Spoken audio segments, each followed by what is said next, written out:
Salatu wassalamu ala nabiyina Muhammadin adalah balagh risalah wa sahbihi wa mujahidin ila qadiyah hatta ingin tarakana ala najil baydor wa hari subhan lillahi Allahumma subhanaka la ilaha illa anta a'lamtana wa alimna ma yanfa'una sayyidina wa rabbana atina hasanatan wa fil akhirati hasanatan wa qina adzabannar. Bapak sekalian jemaah salat subuh yang dimuliakan Allah Subhanahu wa taala. Alhamdulillah di pagi hari ini taufik dan inayah dari Allah Subhanahu wa taala kita dapat kembali meneruskan taklim kita, dan hari ini kita akan membahas tentang Al-Adab Al-Mufrad, kitab Al-Adab Al-Mufrad yang disusun oleh Imam Bukhari dalam bidang adab dan akhlak. Hari ini kita akan membahas hadis yang ke-52 masih tentang silaturahim. Bagaimana sikap kita manakala kita baik-baik silaturahim tetapi keluarga malah melakukan hal yang sebaliknya. Apa sikap kita tentang kondisi semacam itu? Haddatsana Muhammad bin Ubaidillah, haddatsana bin Abi Hazim anil Ala an Abihi an Abi Hurairah radhiyallahu ta'ala anhu atarajulun Nabiy sallallahu alaihi wasallam. Abu Hurairah meriwayatkan bahwa ada seseorang, tidak disebutkan namanya, datang menghadap Nabi SAW. Faqala, ya Rasulullah, inna li qarabah. Ya Rasulullah, aku punya kerabat, punya keluarga besar. Asiluhum wa yaqta'un. Aku selalu berusaha untuk menguatkan, menyambung silaturahim, tapi mereka memutuskannya. Kan ada fenomena begitu, kita mau baik-baik ingin silaturahim, menjaga kekeluargaan, tapi ada yang melakukan sebaliknya, ya, bahkan mungkin menentang ataupun memusuhi kita. Wa uhsinu ilaihim wa yasi'una ilayya. Aku baik sama mereka, tapi mereka berlaku buruk terhadapku. Ya. Jadi yang pertama, aku jaga silaturahim, tapi mereka putuskan. Ya. Aku baik sama mereka, tapi mereka buruk sama saya. Jadi orang itu ceritanya curhat ke Nabi kan. Wa yajhaluna alayya wa ahlumu anhum. Bahkan mereka menganggap saya tidak ada, menganggap saya tidak dipandang, tidak ada. Yajhalun, yakni mengabaikan, menganggap tidak ada, menganggap tidak tahu tentang saya. Wa ahlumu anhum, padahal saya bersikap santun dengan mereka. Qala, Rasulullah sabda kepada dia, la in kana kama taqul, kalau memang benar apa yang kamu katakan, ka'annama tusifuhumul malla, maka seolah-olah apa yang kamu ucapkan itu seolah bagi mereka itu bara api yang masuk ke dalam perut mereka. Jadi apapun yang kamu sampaikan, apapun yang kamu lakukan, itu bagi mereka itu menjadi penderitaan, karena memang sudah tidak suka dengan kita. Kita ngasih masukan, ngasih nasihat, ngasih segala macam lah dalam arti kebaikan, bagi mereka itu diterimanya menyakitkan. Ada yang begitu, Pak. Bahkan kita mengatakan hal-hal yang baik, bagi mereka menyakitkan. Kita mengajak kepada kebaikan, bagi mereka menyakitkan. Bahkan sekedar kita ini menjaga silaturahim, bagi mereka yang sudah sakit, bagi mereka yang sudah sakit hatinya, itu terasa bara masuk kepada perut mereka. Makanya hadisnya itu tusifuhumul malla. Al-mallu ar-ramadul hami, batu panas.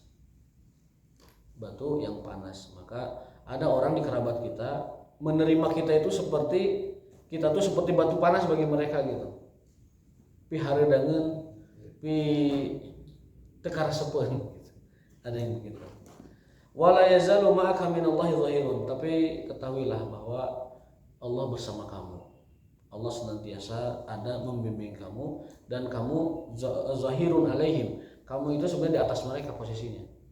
Kalau kondisinya semacam itu. Jadi bagaimana cara silaturahimnya? Maka disebutkan di sini di syarah para ulama itu, jika kondisinya semacam tadi, kita jaga silaturahim, mereka memutuskan, kita baik sama mereka, mereka buruk sama kita, kita peduli, mereka acuh, mereka seolah-olah tidak menganggap kita ada, maka silaturahim dengan mereka itu cukup dengan salam saja, cukup dengan bersapa salam dan sesekali saja menziarahi mereka. Jadi mengunjungi mereka itu jangan terlalu sering-sering karena akan jadi sakit bagi mereka itu perasaan itu. Ada orang yang karena sudah penyakit hatinya sudah akut, kita kunjungi, kita ziarahi, itu bagi mereka menjadi penderitaan. Maka kata para ulama, silaturahim cukup dengan salam saja, atau kalau mau mengunjungi ya sekali-kali. Ya sekali-kali. Bahkan Syekh Abdullah bin Baz itu mengatakan kalau ada kerabat semacam itu boleh dijauhi. Boleh dijauhi ya, meskipun lebih dari 3 hari. Kalau memang dia menentunya kepada keburukan. Kalau memang menentunya kepada keburukan. Bersabar menjaga, bersabar menyambungkan, bersabar baik sama mereka itu lebih afdal. Tetapi kalaupun kita misalkan menghindar karena keburukan dan mereka senantiasa membawa kepada keburukan, itu juga tidak apa-apa. Kecuali orang tua. Dalam hal orang tua tidak boleh ada istilah al-hajru. Kan ada hadisnya tidak halal bagi seorang muslim menjauhi saudaranya lebih dari 3 hari. Hajur itu baud ya. Tidak boleh seorang muslim, tidak halal seorang muslim ngabaudan saudaranya lebih dari 3 hari. Dan paling afdal di antara keduanya adalah yang menyampaikan salam. Itu tidak berlaku bagi orang tua. Bagi orang tua itu sezolim apapun, sejahat apapun, seahli maksiat apapun, orang tua itu tetap tidak boleh dijauhi. Bahkan dalam hadis yang dulu pernah kita bahas, wa in zolama, meskipun mereka zolim kepada kita, bahkan mungkin dari kecil mereka menzolimi kita, tapi untuk orang tua mah tidak ada istilah ngabau dan menjauhi. Tetap apapun situasinya, apapun konsekuensinya, apapun ceritanya, tetap kepada mereka harus menasihati bil kalami thayyib, dengan perkataan yang baik. Itu beda orang tua dengan saudara-saudara yang lainnya. Kalau kakak adik, kalau mereka itu ahli maksiat, ngajak kita kepada maksiat, menjerumuskan bahkan kepada maksiat, kita boleh ngabau dan mereka, boleh menjauhi mereka. Boleh menjauhi mereka. Bersabar mengingatkan afdal, tapi menjauhi juga boleh. Tapi orang tua separah apapun mereka, seahli maksiat apapun mereka, nauzubillah, kalau andaikan ada begitu, maka tidak boleh dijauhi. Dituruti jangan, tetapi tidak boleh dijauhi. Itu orang tua ya khusus. Itu hadis nomor 52 riwayat Imam Muslim dalam sahihnya. Jadi hadis sahih riwayat Imam Muslim nomor 2558.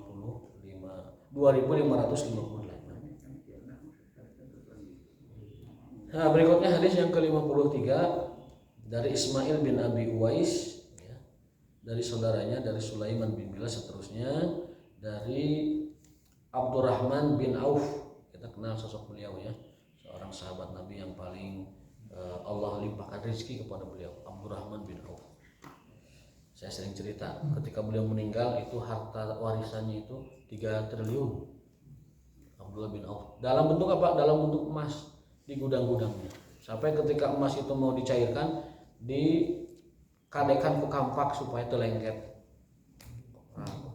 Koin emasnya teh lengket, mungkin karena cuaca atau apa gitu, sehingga dikampakin satu-satu untuk ditunaikan hak-haknya. Ada yang tirkah, ada yang wasiyah, ada yang lain-lain begitu ya.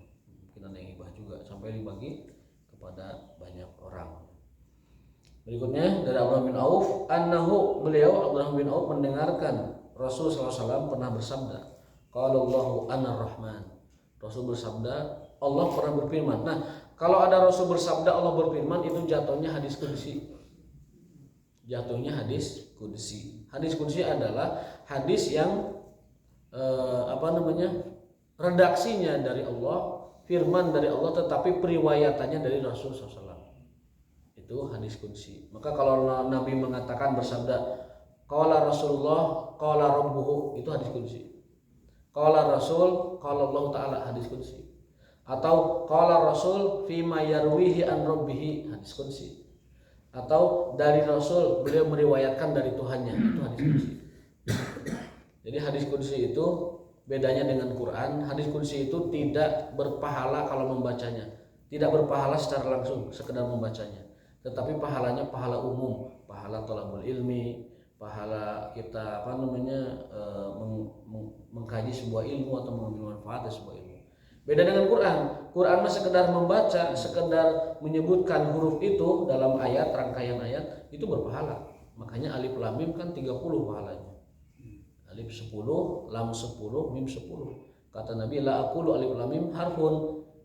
Aku tidak mengatakan alif lam mim itu satu huruf, tetapi dia 3 huruf. Dan satu huruf dikali 10. Jadi kita sekedar alif lam mim saja itu 30.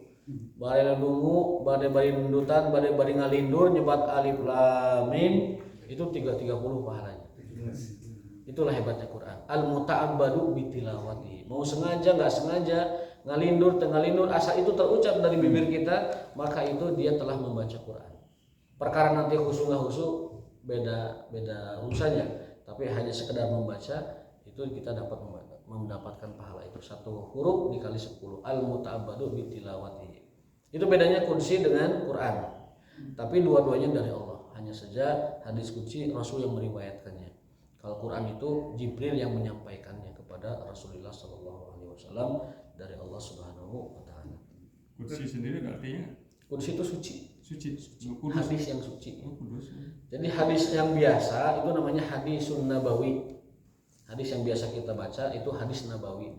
Kalau nanti ada redaksi semacam itu kita sebutnya hadis qudsi. Hadis yang kudus itu suci. Redaksi dari Rasul itu sama dengan redaksi dari Allah. Iya.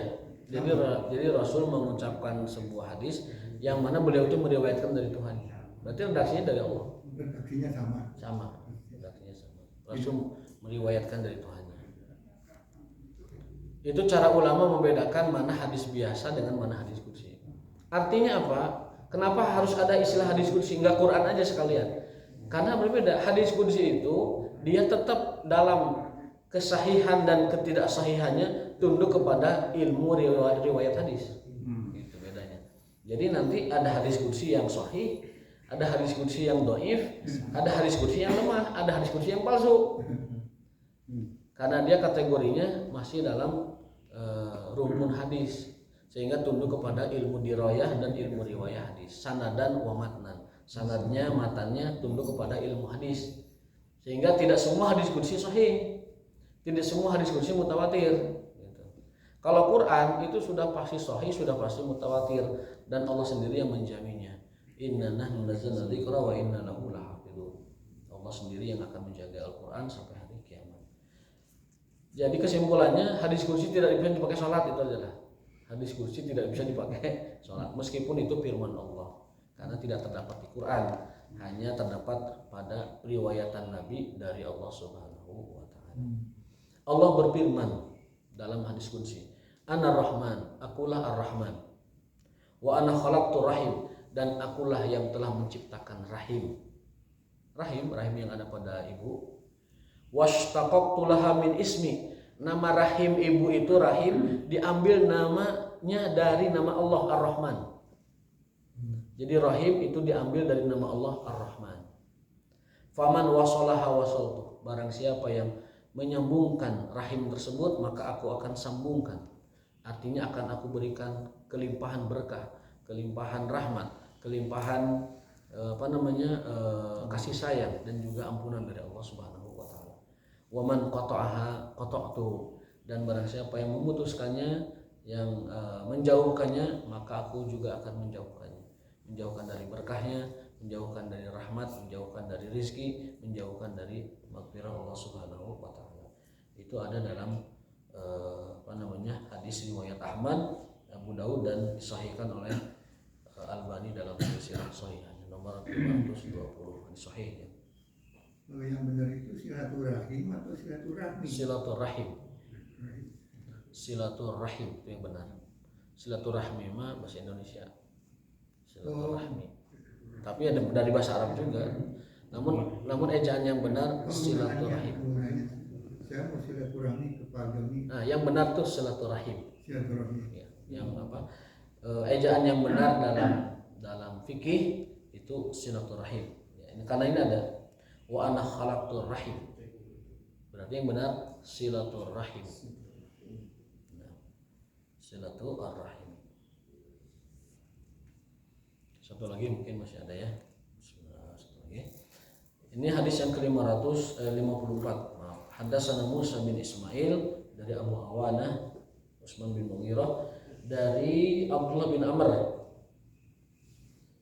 fil wahdi yani ardallahu bi Taif, di di sebuah tempat di Taif itu bernama Wahad. Saya juga kurang tahu Wahad ini di Taifnya sebelah mana ya, karena perlu ziarah ke Taif ya biar tahu Wahad di mana, ini di mana gitu ya.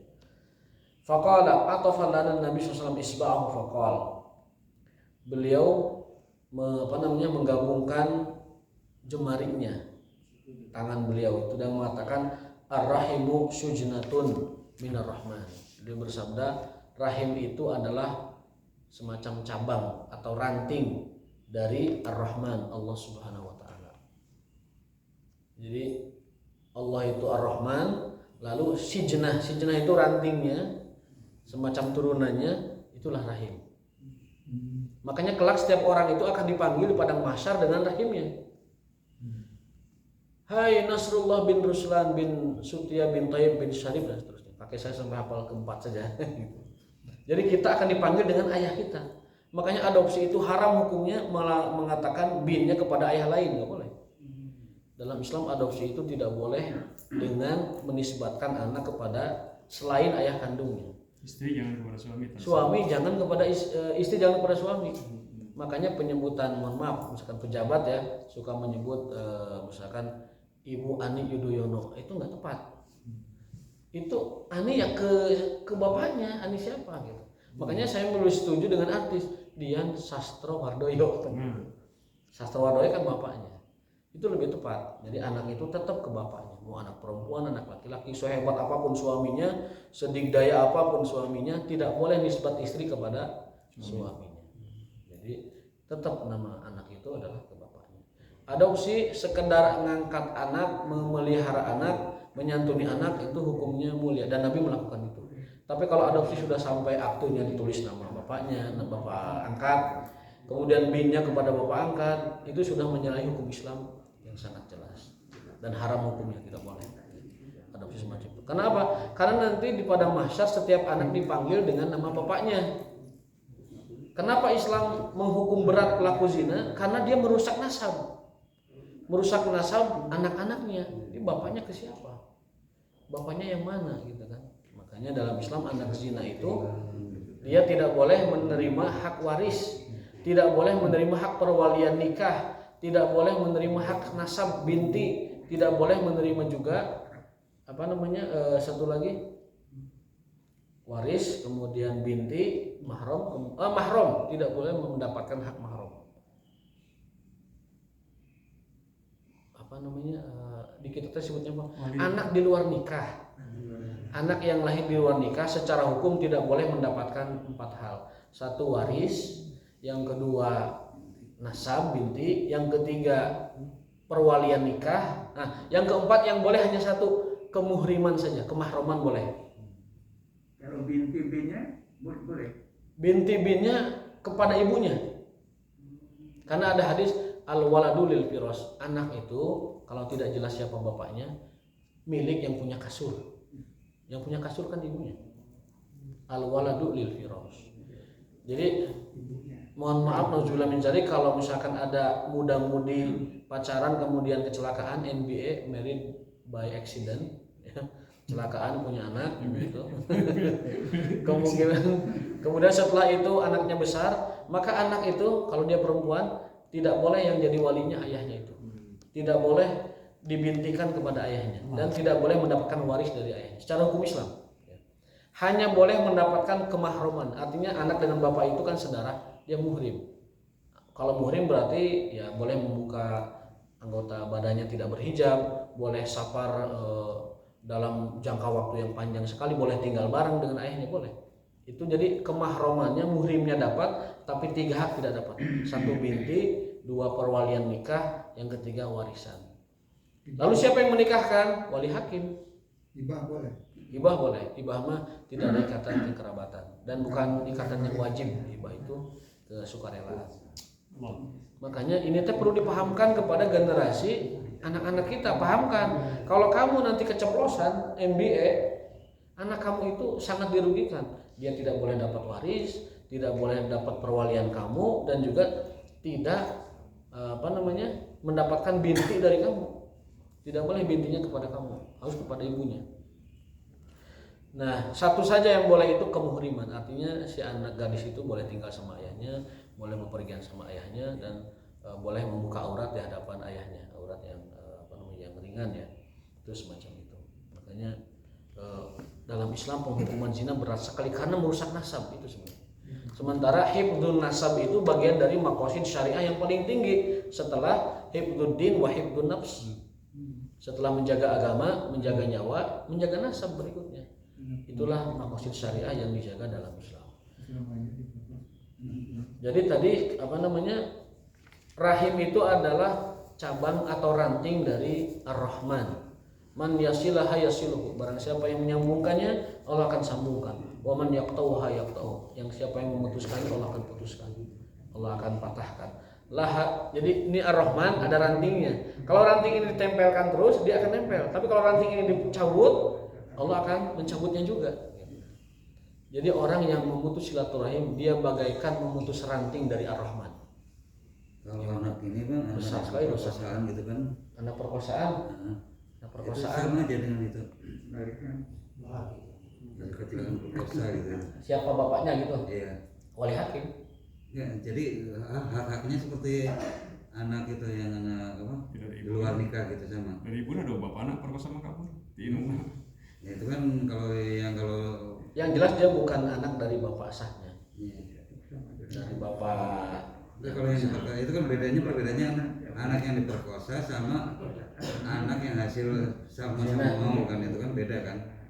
Nah, kalau diperkosa kan keperkosaan kan, itu hukumnya sama nggak dengan yang anak itu? Anak yang Oh, jadi gini maksudnya ada seorang wanita sudah bersuami, kemudian dia diperkosa. ya, atau Hamil perawan atau sama lah kita yang diperkosa. Kemudian hamil dan melahirkan. Ya. Itu anak siapa gitu ya? Ya. Ya secara nasab anak yang memperkosanya. Gitu. Cuman karena dia itu tidak tanggung jawab dan entah di mana gitu kan, maka nanti dari bapak aslinya tetap harus menjaga bahwa dia itu ya bukan darahnya gitu, menjaga segala macam. Tapi nanti perwalian nikahnya wali hakim, ya, kemudian ibunya yang menjadi ininya ibunya, jadi orang tua ini ibunya. Jadi hak-haknya itu sama dengan yang hasil main gelap gitu. Hak-hak yang tadi hukum tadi. Iya, gitu. Perwalian kan sudah tidak. Ya. Tidak itu maksudnya tidak kepada untuk suami sah ibunya itu, tidak kan. Warisan juga tidak, kan secara hukum dia bukan anak biologis. Perempuan rugi benar. Rugi benar. Anak dari ibunya kayak gitu. Ya jadi anak ibunya. Al waladu lil firas. Kalau ibunya punya harta ya kasih. Anak perzinahan atau anak perkosaan itu adalah lil firas, dinisbatkan kepada ibu, milik ibunya. Kalau dikawin lagi Pak, Siapanya? yang diperkosa kemudian dikawin lagi oleh ini, Yang diperkosanya wanitanya. Orang yang memperkosa itu anaknya bin atau apa? Nggak bisa. Kalau diperkosa dia dikawin gitu. Sama dengan yang tadi, itu di luar nikah juga. Diperkosa kemudian dinikahi sama. Dia tidak memiliki 3 hak, tidak memiliki hak nasab, hak wali, hak waris. Hanya satu yang ada haknya itu, hak kemuhriman saja atau kemahruman. Hanya saja bedanya kalau yang diperkosa tidak berdosa si perempuan itu. Itu aja. Secara hukum itu bukan anak dari suami itu secara hukum, tetapi bedanya dengan yang suka sama suka itu si perempuan itu yang diperkosa tidak dosa gitu. Kalau yang suka sama suka mah menanggung dosa perzinahan di hadapan Allah. Menanggung dosa perzinahan. Itu bedanya. Kalau diperkosa tidak menanggung dosa karena dipaksa, tapi kalau dengan suka sama suka dia menanggung dosa perzinahan yang harus ditaubati secara taubatan nasuha, taubat yang benar-benar. Namun dulu ada pertanyaan, Ustaz, kalau ada laki-laki diperkosa gimana? Laki-laki diperkosa, terus kemudian saya bilang apa mungkin laki-laki diperkosa? Ada gitu. Laki-laki itu kalau dalam tekanan jiwa tidak mungkin itunya tidak mungkin ada reaksi ereksi itu tidak mungkin. Ada kan ini kan di Jambi kan saat ini guru wanita. Iya, tapi ketika alat kelaminnya itu ereksi, berarti dia merasakan, gitu. Merasakan. Gitu. Jadi tidak ada istilah laki diperkosa. Itu kata guru saya di pesantren tidak ada yang namanya laki diperkosa. Kalau wanita berusaha memperkosa laki-laki, kemudian laki-laki itu ereksi, maka itu sebenarnya dia menikmati. Jadi jatuhnya kepada berzina gitu. Karena tidak mungkin laki-laki itu kalau tidak selera dia tidak akan Salah. Baik, cukup kita akan taziah kepada keluarga